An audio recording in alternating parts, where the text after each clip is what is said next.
À 69 ans, Isabelle Adjani a enfin brisé le silence sur les blessures secrètes qui ont marqué sa vie et ce qu'elle a révélé a bouleversé toute la France.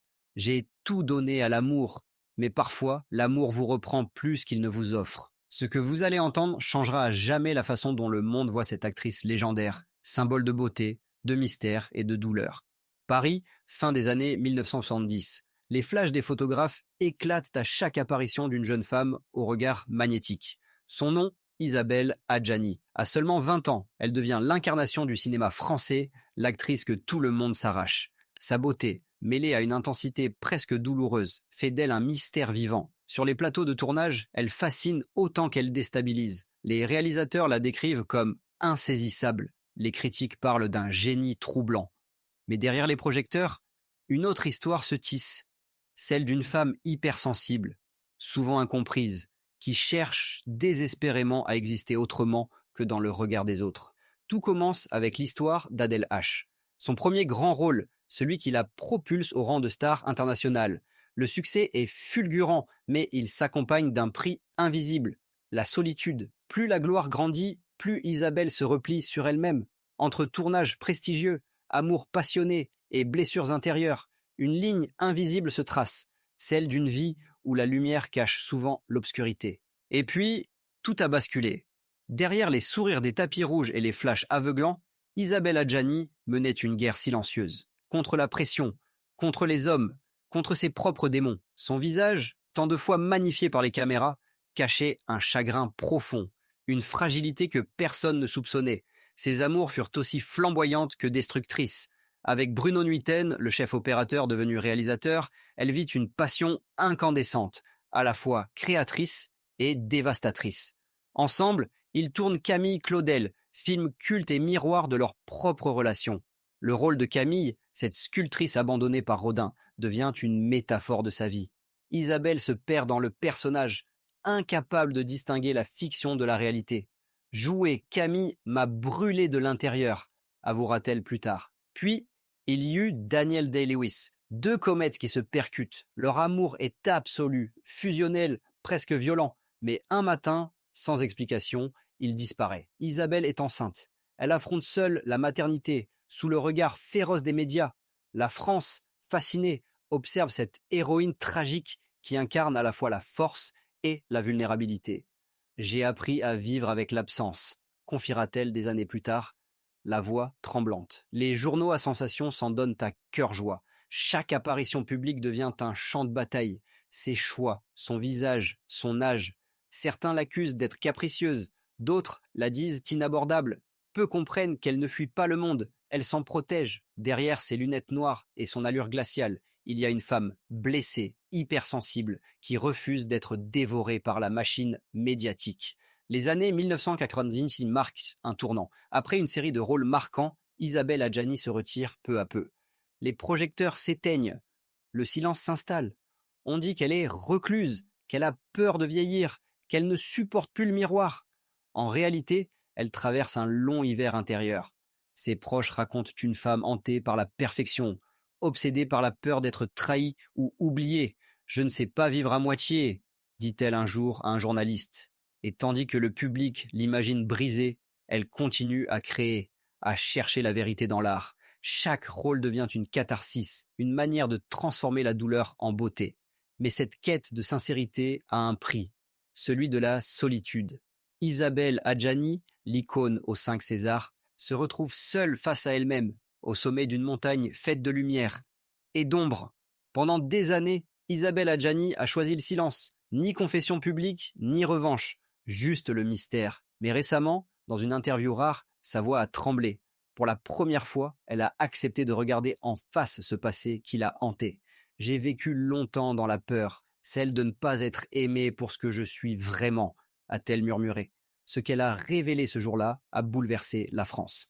Derrière l'image de la star distante, il y avait une femme qui s'est battue contre la dépression, la solitude et le poids des attentes. Elle raconte les nuits blanches, les crises d'angoisse avant les tournages, cette sensation de ne jamais être assez.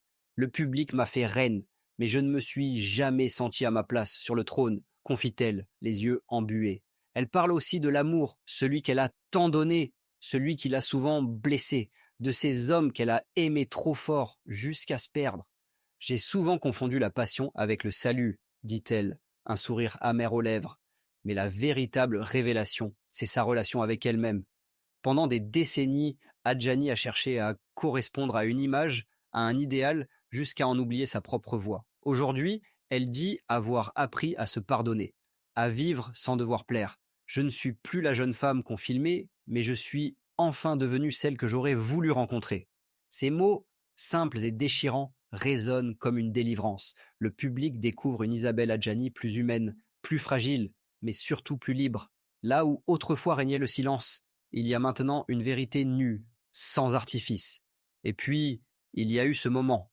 Un journaliste lui a demandé si elle regrettait tout ce qu'elle avait vécu.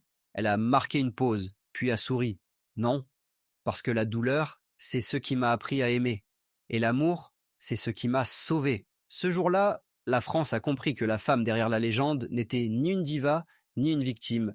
Elle était simplement une survivante de sa propre histoire, une artiste qui a transformé ses blessures en lumière. Depuis cette confession inattendue, la France semble redécouvrir Isabelle Adjani. Les plateaux télévisés, les réseaux sociaux, les journaux, tout le monde en parle. Certains saluant le courage d'une femme qui, après des décennies de silence, ose enfin se montrer vulnérable.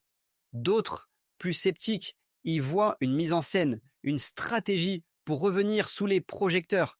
Mais une chose est sûre, personne n'est resté indifférent. Les fans parlent d'elle avec tendresse, comme d'une amie qu'on aurait mal comprise. Ils évoquent dans ses rôles, ses regards, ses silences. Elle n'a jamais joué, elle a vécu ses personnages, écrit un internaute.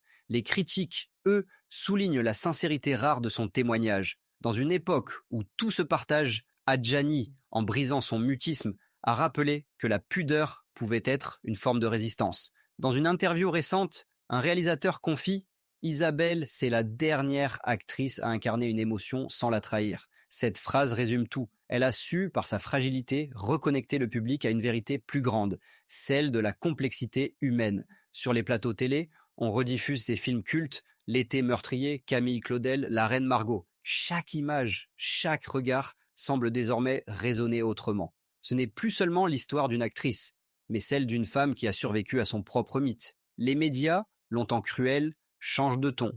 Même les tabloïds qui l'avaient caricaturée en diva reconnaissent aujourd'hui sa sensibilité exceptionnelle. Une chroniqueuse culturelle a écrit « Adjani n'a jamais eu besoin de scandale pour exister. Son simple silence suffisait à faire du bruit. » Et c'est peut-être là la clé de tout, ce mélange d'ombre et de lumière, de distance et d'intensité qui fait d'elle une figure unique du cinéma français. Aujourd'hui, Isabelle Adjani ne cherche plus à plaire. Elle choisit ses apparitions, ses mots, ses silences. Dans ses rares interviews, elle parle de paix, de transmission, de liberté. J'ai longtemps porté mes blessures comme des chaînes. Maintenant, elles sont devenues mes ailes, dit-elle calmement. Cette phrase, simple mais bouleversante, résume son parcours, celui d'une femme qui a traversé la douleur pour en faire une œuvre d'art. Et dans une époque saturée d'images et de confessions vides, la sienne a touché quelque chose de vrai, d'universel. Après toutes ces années, Isabelle Adjani semble avoir trouvé la paix, ou du moins une forme d'acceptation. Elle ne cherche plus à se cacher ni à briller. Elle marche à son propre rythme, entre la lumière et l'ombre, comme si chaque pas était un adieu murmuré à la jeune femme qu'elle fut autrefois. Dans un monde où tout va trop vite, elle reste une énigme, une actrice rare, une âme blessée, une voix qui ne crie pas mais résonne encore.